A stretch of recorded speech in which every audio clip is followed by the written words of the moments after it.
Okay, so on the bench, because I have a ton of repairs to do after a very busy season, is my modified 1/10 scale truck that I refer to as the Beast.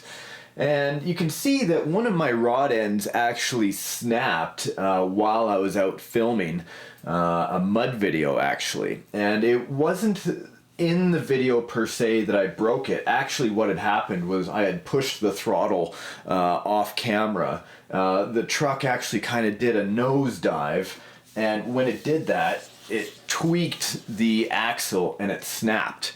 But I was out in the middle of the woods and I was doing the film, and so I actually did the entire film with this link broken. But when it was broken, every time I torqued on the axle itself, it would just come undone. But, you know, with perseverance and a little bit of dedication to making a good video, we were able to limp the truck through and put on a pretty good show. Now this truck I've actually had for a very, very, very long time. It is one of the original scale vehicles that I've used. And I've just rebuilt it over and over and over again. And you know what? I think at the end of this video we'll have a little look back at what the Beast has done over the years.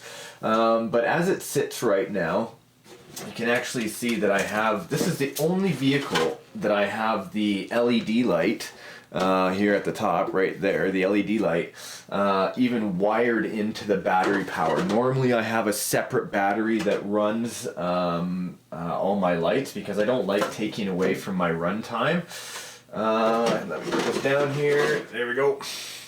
In the actual case itself, see, I can actually undo the motors on either side.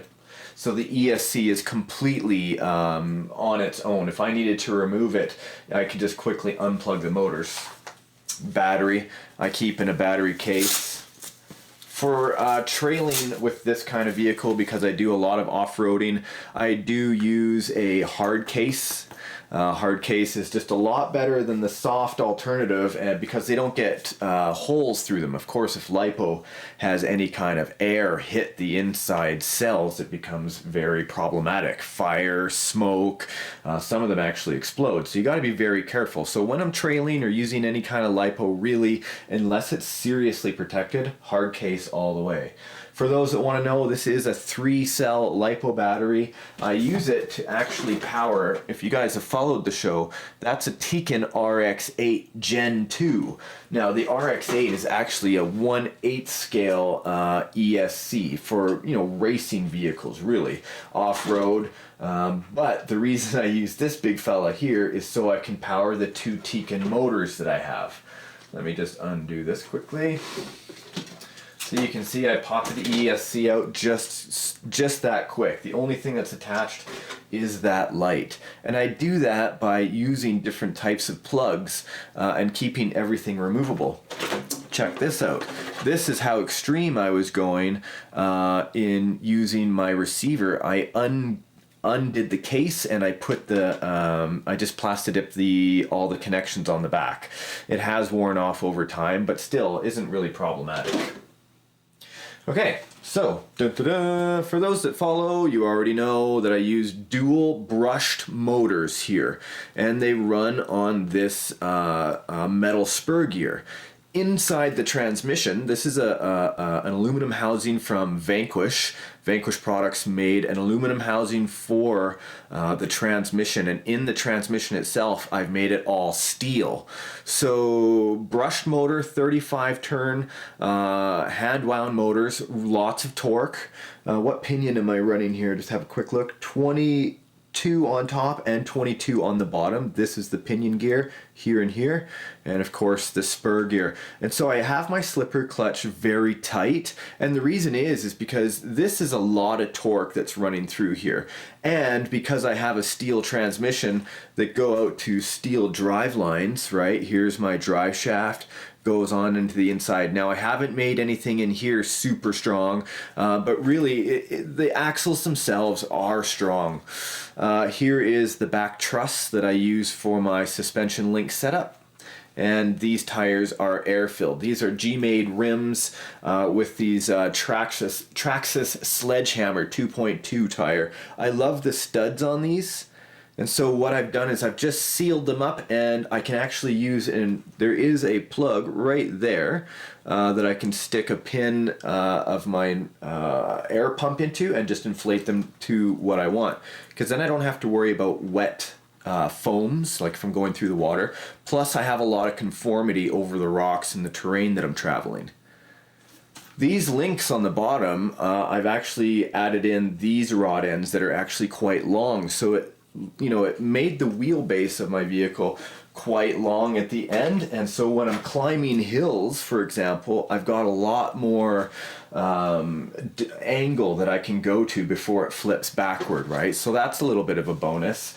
The only problem is finding bodies that will actually allow you to have your wheelbase longer, but if you look and you keep searching, you can find something. All this here is a splash guard that I made out of Gorilla Tape, which is kind of like a duct tape, but super strong. The body posts here and here, or I've also put a body post on the side, so if I just want to use something like this and mount it from the side, I can just use the side hole posts.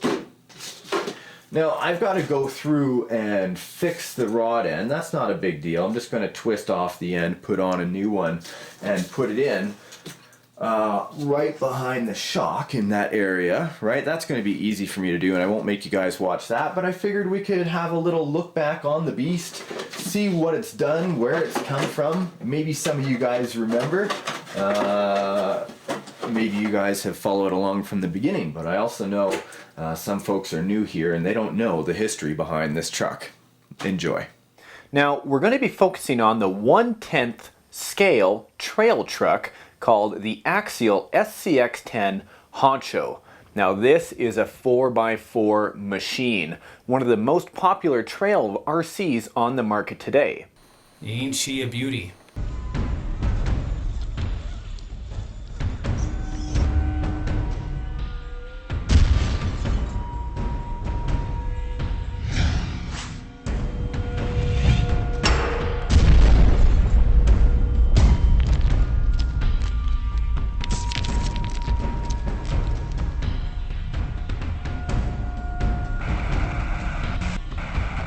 Hey guys, what's up? It's Medic out here with Miss Medic, filming you guys another scale video out in the Canada winter.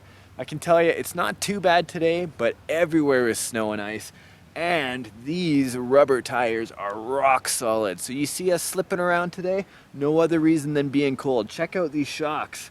You can see any type of shocks you use, look at that, they're frozen. It's so cold. That shock oil is stiff, stiff, stiff. So it's a little bit challenging to do a winter trailing video for you guys. Figured we'd do a couple today, get some enjoyment out of it, because we gotta go indoors.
I remember this.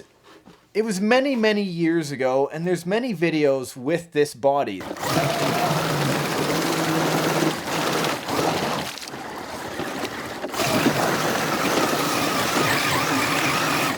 And now we have the altered beast. Well, the snow is definitely deep, but check it out.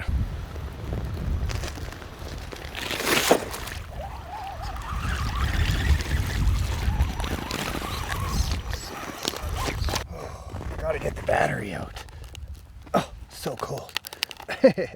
These here are upgraded as well. I went in and upgraded to RC four-wheel drive Punisher shafts.